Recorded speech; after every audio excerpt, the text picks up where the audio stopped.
भगवान देख रहे, लेकिन हुआ क्या है भैया, चले हैं हर्षशास्ता भगवान बुद्ध, चले हैं तपधारी, लई आगे की सीधी लगाई, चले हैं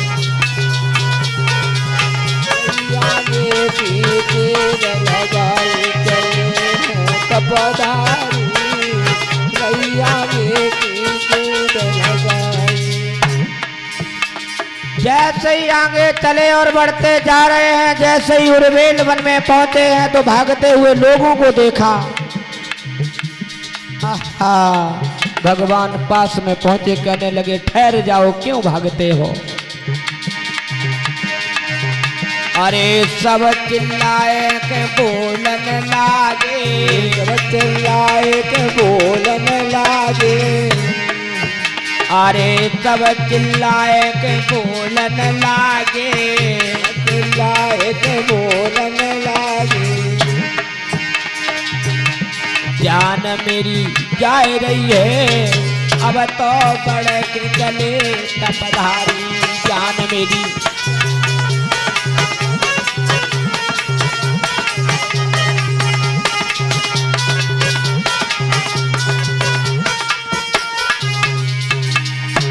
अरे ठहर जाओ, क्या बात है, मुझे बताओ तो सही, ऐसे तुम भाग रहे हो। जवाब दिया, वो नाग आया है, वो किसी न किसी को डस लेगा। उसी समय भगवान बोले कि रुक जाओ, हम भी देखेंगे वो कौन नाग है। आज जवाब दिया और वेल कश्यप बोला, भगवान तुम अंदर नहीं जाओ, महात्मा जी तुम्हें वो नाग डस लेगा, तुम मर जाओगे और हम पर ये पाप लगेगा।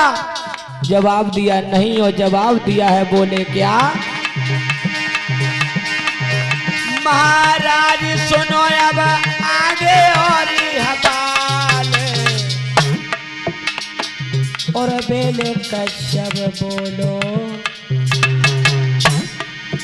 अरे और बेले कश्यप बोलो, बचन सुन व्याकुल भय भगवान, और बेले कश्यप बोलो,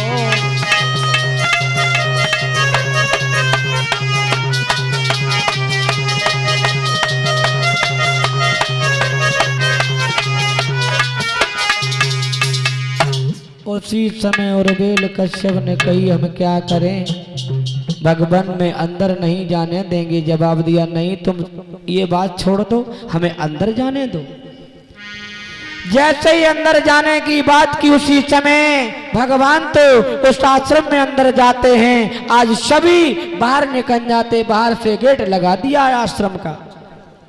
भगवान जाते हैं जहाँ यज्ञशाला बना हुआ है, जिधर वेदी थी उस वेदी की तरफ भगवान स्वयं बैठ जाते हैं। और जैसे ही आज अग्नि को प्रकट किया है उस यज्ञशाला में, उसी समय जैसे ही उसकी सुगंध वायुमंडल में पहुंची है, तो वही नाग ने जैसे ही सुगंध को सूंघा तो वहां से भागने लगा। और जैसे ही भाग करके आश्रम में आया है, लेकिन क्या हुआ, देखा, अरे देखा जब भगवान, तभी वो नागराज मन सोच रहा, क्या हो, ये ऋषि तो यहाँ पर आया है, ये वही ऋषि कहलाता है।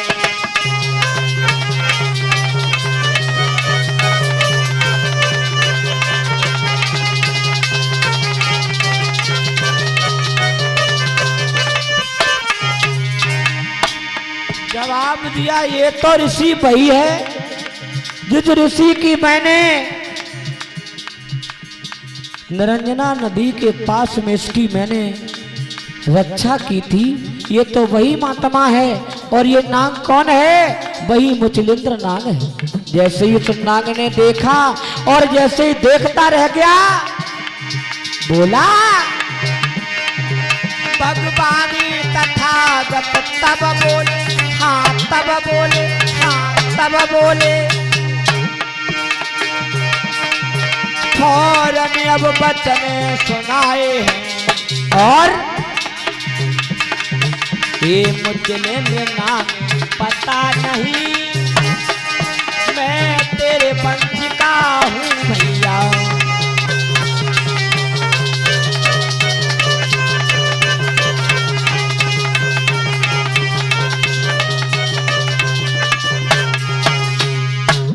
जवाब दिया रे भैया क्या? अरे मुचलेंद्र, क्या तुमने जाना नहीं, मैं तो तुम्हारे वंश का हूं। और साक लोग ध्यान से सुनो, तुमसे अगर कोई कहे कि तुम्हारा वंश कौन है, मैं नहीं कह रहा हूं, ग्रंथों में बताया गया कि हमारा अगर वंश कोई है तो वो नांग वंश है। क्योंकि अगर कोई प्रश्न कर दे तुमसे, ये कहने लगे कि ये बताओ भगवान ने 28 जन्मों में कितनी बार नाग योनि में जन्म लिया है, किसी को मालूम? चलो कोई बात नहीं, याद कर ले, हम तो 23 आए, कुछ नई बात सीखो। 28 जन्मों में भगवान ने 7 बार नाग योनि में जन्म लिया, 7 बार। और एक बार तो भगवान चिटी सर्प बन गए। मोटा सर्प नहीं होता है, चिटी सर्प जिसे बोलते हैं, चिटी सर्प बन गए। तो एक जोगी जोगिन आए, उन्होंने भूख से मर रहे थे। भगवान ने कहा कि मेरा आधा भाग तुम ले लो। भगवान ने हंसते हंसते अपना आधा भाग उन जोगी और जोगिन को दे दिया। आधा भाग रह गया, उनको चींटियों ने चुन चुन के खाया। भगवान ने हंसते हंसते अपने प्राण गमा दिए, तब भी वे बौद्ध थे। और इधर बताया है भगवान का, ये बताया है भगवान बोले तुम तो हमारे वंशज हो, लेकिन ऐसा उत्पात क्यों कर रहे हो? और हमारे जे वैसे यहाँ की रिश्तेदारी चलाई जाए तो वैसे जी मोसा लगत है। हाँ कैसो